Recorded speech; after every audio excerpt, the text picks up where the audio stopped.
Question number 7 class 7 exercise 11.2।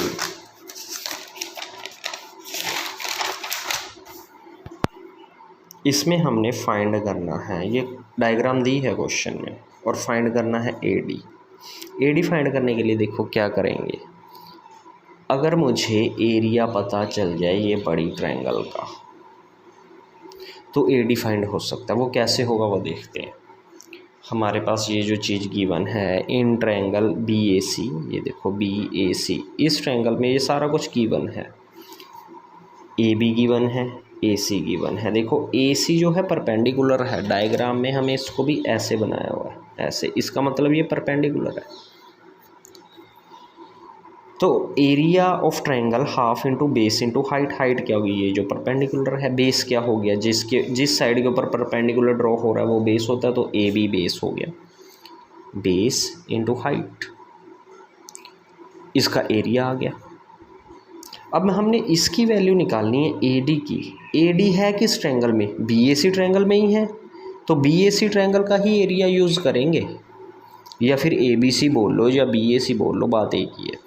In triangle A B सी इस triangle में देखा, इसका एरिया क्या होगा, half into base into height, ठीक है ना। ए बी सी ट्रायंगल की हाइट ये ऐसे भी हम मेज़र कर सकते हैं, हाइट ऐसे भी हम मेज़र कर सकते हैं, ऐसे मेज़र कर ली, यहाँ ऐसे परपेंडिकुलर ड्रॉ कर लिया ये, तो इस केस में हाइट ये हो गई half into B C into A D. B C की वैल्यू 5 है, ए डी की वैल्यू क्या है वो निकालनी है। पर इस ट्रायंगल का एरिया क्या हो गया, ये तो हमने अभी निकाल लिया था, तो यहाँ पुट हो गया। इसको ये जो 2 है यहाँ डिनोमिनेटर में है, क्रॉस मल्टीप्लाई होकर यहाँ मल्टीप्लाई में आ जाएगा, और 5 नीचे चला जाएगा डिवाइड में। इसको सॉल्व करके हमारे पास हाइट ये आ गई, ठीक है। अब ऐसे ही नेक्स्ट क्वेश्चन है 8th, इसमें हमने सी ई फाइंड करना है। ये सी ई सेम यही कंसेप्ट लगेगा कि एक ट्रायंगल का एरिया यूज़ करेंगे in triangle A B C. A B C triangle में हमें ए डी गिवन है इज इक्वल टू 6, ये रहा A D 6, B C 9, B C ये बेस हमें 9 गिवन है, ये यहाँ तक बी सी 9। तो हम क्या करेंगे, half into base into height, half into base into height, इसकी कटिंग कर दी हमने, ठीक है ना।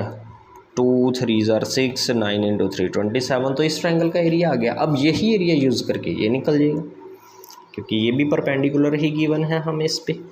तो हाफ इंटू बेस ही देखो, हमने इस टाइम ये निकालना है, सी ई निकालना है, ठीक है ना। सी ई हमने फाइंड करना है। सी ई परपेंडिकुलर किस ट्रायंगल में है, ए बी सी ट्रायंगल के अंदर ही है ना परपेंडिकुलर, इसलिए एरिया भी ए बी सी का ही यूज़ होगा।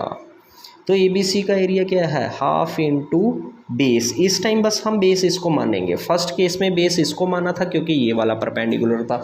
अब ये परपेंडिकुलर है, ये जिसके ऊपर परपेंडिकुलर है उसी को बेस मानेंगे। ये किसके ऊपर है, ए बी के ऊपर है, तो half into A B into C E. C E क्या हो गया, ये परपेंडिकुलर।